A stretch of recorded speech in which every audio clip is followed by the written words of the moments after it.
They say that at Whitmore Academy, the marble floors are so polished you can see your future in them. But for Nora Ellison, they only ever reflected the past.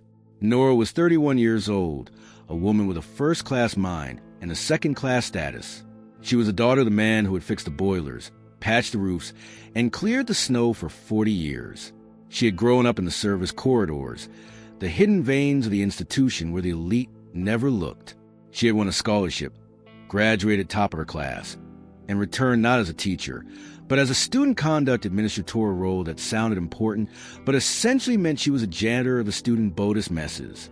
She sat in her office, a windowless room in the basement of the Founders Hall, surrounded by stacks of disciplinary files. Above her, the chandeliers were being dusted for the Founders Ball.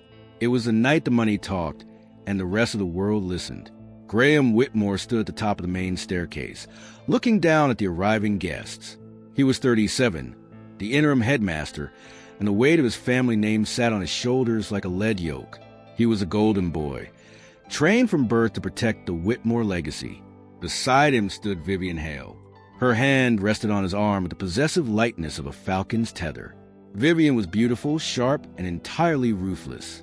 Her family's foundation was the only thing keeping Whitmore Academy from bankruptcy this fiscal year. In exchange for her brother Carter's financial intervention, the Hales wanted control of the admissions board specifically, the power to reallocate scholarship funds to a new athletic complex that would serve as a tax shelter.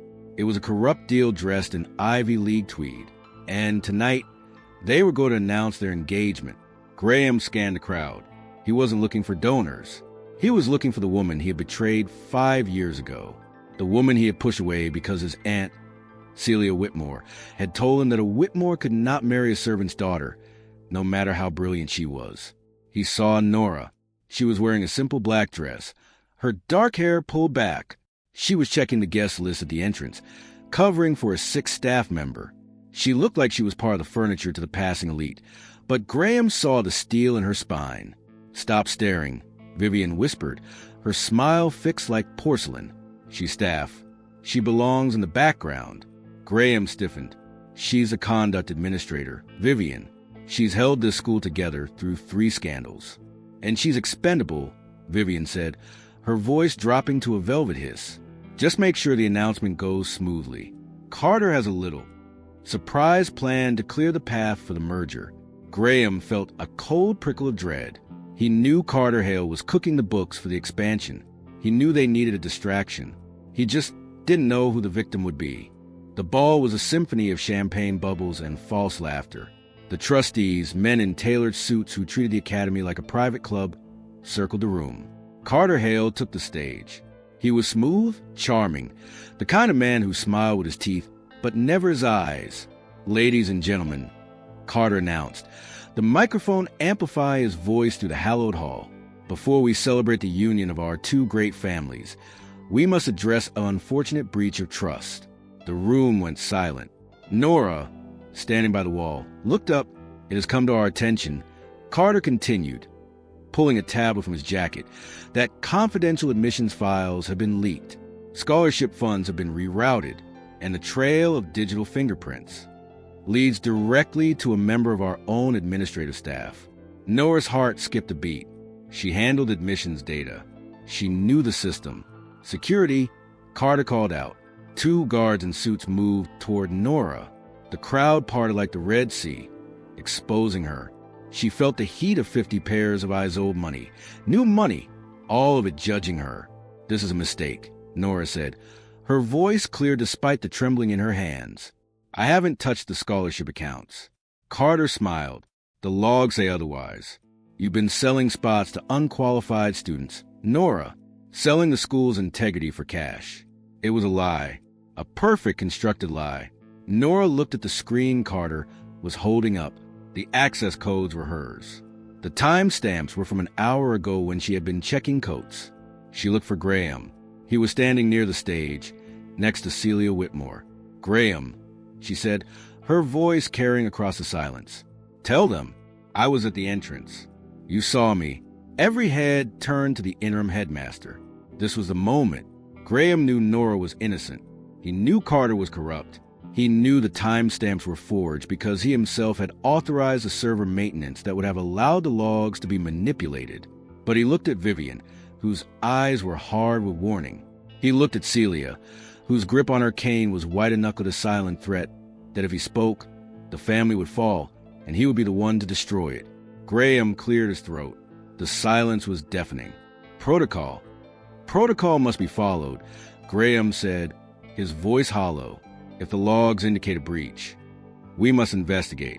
It wasn't a lie, but it was a coward's truth. It was the sound of a door closing. Celia stepped forward, her cane tapping on the parquet floor. Investigation? There's no need for a prolonged spectacle. The evidence is clear. Nora, you are suspended, effective immediately. Surrender your credentials. Nora stared at Graham. She didn't scream. She didn't cry. She just looked at him with a profound, devastating disappointment. She saw the boy she had once helped cheat on a physics test, the man she had loved in secret, and the stranger who had just chosen his name over her life. Of course, Mrs. Whitmore, Nora said quietly. She reached into her pocket and pulled out her staff ID. She placed it on the tray of a passing waiter. Then, with her head held high, she walked out of the ballroom. The whispers followed her like a swarm of bees. Did you hear? The maintenance man's daughter. I knew she didn't belong. Nora walked into the cold New England night. The humiliation burned, but it didn't destroy her. It clarified her. She walked past the main gates, past the dorms, to the old stone church on the edge of campus. Her father was buried there. Beside his grave stood a small, unmarked bench. She sat down and reached into the lining of her coat. She pulled out a heavy, antique brass key. It was old, tarnished, and unrecognizable to anyone who didn't know the school's true history. This key didn't open a door in the physical sense. It was a symbol of the proxy. 10 years ago, the late Theodore Whitmore IV'd eccentric, reclusive former patriarch had found Nora crying in the library. She was a scholarship student then, overwhelmed by the cruelty of the rich kids. Theodore had taken a liking to her. He saw her integrity, her fierce belief in fairness. He had told her a secret. This school was built on a lie. Nora, the old man had whispered, my family stole the scholarship covenant. We turned a school for the gifted into a club for the wealthy. I tried to fix it, but they silenced me. But I have a plan. Theodore had created a dormant trust, a poison pill buried in the bylaws. He named Nora the educational proxy holder. The power was invisible until triggered by fraud. And fraud, she realized, was exactly what was happening tonight. If you're enjoying stories of secret power and justified revenge, make sure to subscribe and hit the notification bell.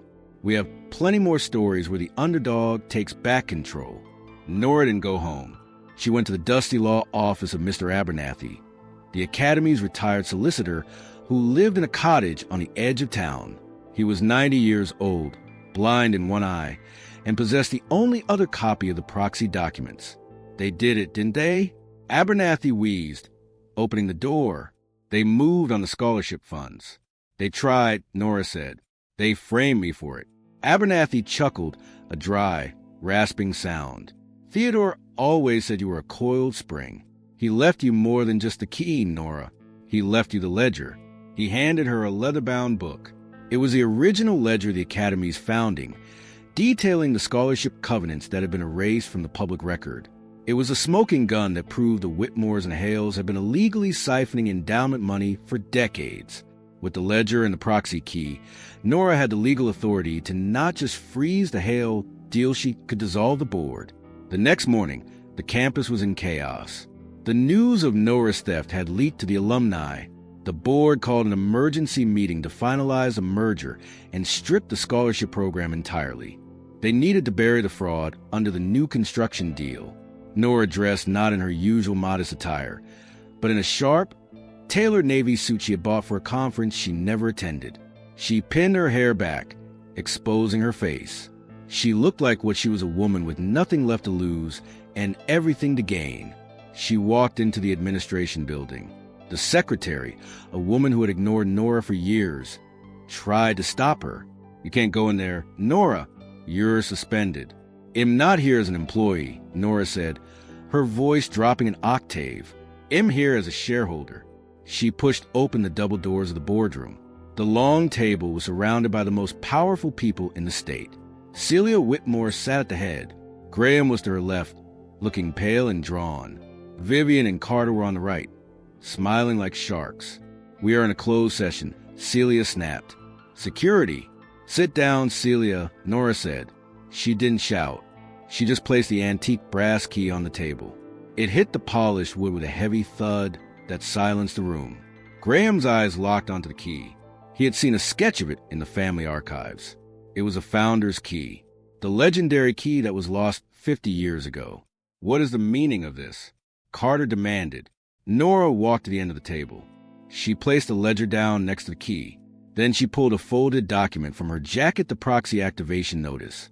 "My name is Nora Ellison," she said, her voice steady. "I am the educational proxy holder for the Whitmore Trust, as designated by Theodore Whitmore IV, under Article 9 of the Founding Charter. Any fraudulent amendment to the scholarship endowment triggers a governance freeze." "You're lying," Vivian scoffed. "You're a secretary. I am the person who has been auditing your digital trails for the last 12 hours. Nora corrected her. She pulled out a USB drive. "I have the server log from the backup. Drive the ones Carter forgot to wipe.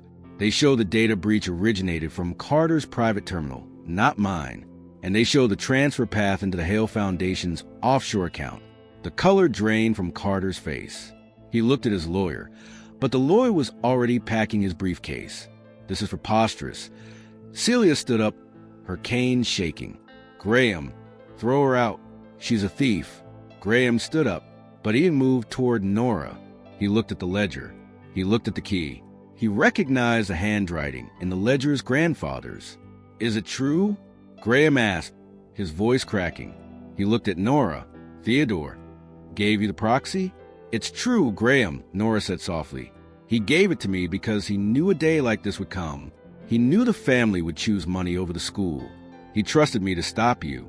Graham looked at his aunt. He looked at Carter. He saw the guilt in their eyes. "My God," Graham whispered. "You framed her. You tried to sell the school. We were saving the school." Celia shrieked. "We were saving it from irrelevance." "You were killing it," Nora said. "And now, I'm pulling the plug." She handed the proxy notice to the board stenographer. "This is a formal notice of governance intervention. The merger with the Hale Foundation is nullified. The scholarship endowment is frozen under my protection. And these records," she tapped the ledger, "are being forwarded to the State Attorney General and the Alumni Association." Carter Hale tried to run, but the doors were blocked by the student journalist Nora had brought with her his camera rolling, broadcasting the meltdown to the school's internal network. Vivian stood up, her face twisted in rage. "You'll never work in this state again. Nora, you're nobody. I'm the person who decides if this school stays open," Nora said. "And you, Vivian, are no longer welcome on campus." Security? The guards who had escorted Nora out the night before stepped forward. They looked at Celia, waiting for a counterorder. But Celia had collapsed into her chair, defeated. "Remove them," Nora ordered. As Vivian and Carter were escorted out, the room fell silent. The trustees looked at Nora with a mixture of fear and awe. The maintenance man's daughter now held the deed to their kingdom. Nora turned to Graham. He looked like a man who had aged 10 years in an hour. "Nora," he said, "I didn't know. I was afraid." "You knew," she said, her voice devoid of anger, which hurt him more. "You knew I was innocent, and you let them humiliate me. You chose your name over your conscience. Theodore always feared that would be your weakness." "What happens now?" Graham asked. Do you take the headmastership?" "No," Nora said. "I'm not a Whitmore. I'm not a politician. I'm taking the position of independent director of scholarship governance. I'm here to make sure no other student has to scrub floors to belong." She picked up the ledger. "And you, Graham? You need to earn the right to lead the school. If you even can. It'll fix it," Graham promised, his eyes wet. "It'll help you fix it." "Nora, I never stopped." "Don't," she said gently. "Not now. Maybe not ever. Trust is a currency you just bankrupted." Nora walked out of the boardroom. The sun was streaming through the tall windows of the hallway. illuminating the portraits of the Whitmore ancestors. For the first time, they didn't look like judges. They looked like history. She walked out to the main lawn. Students were gathering, having seen the broadcast. They looked at her with wide eyes. She wasn't the woman in the basement anymore. She passed a janitor, an older man pushing a cart. He stopped and nodded respectfully. Nora stopped too. She looked at the marble floors. "Keep up the good work," she told him. "The foundation of this place depends on people like us." The headlines the next day were brutal. Hale Foundation fraud exposed. Whitmore Trust intervenes. Celia resigned from the board. Carter faced indictment. Vivian retreated to her family's estate. Her social calendar wiped clean. Whitmore Academy didn't close. It changed. Under Nora's governance, the scholarship fund was tripled. The admissions process was anonymized, stripped of legacy bias.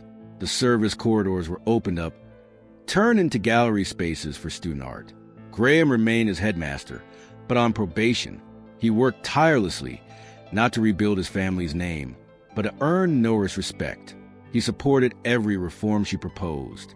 He sat in the back of the room during her presentations. He loved her from a distance, a penance he accepted. Sometimes late at night, Nora would walk the halls. She would stop by the portrait of Theodore Whitmore IV. She would touch the brass key she now wore on a chain around her neck.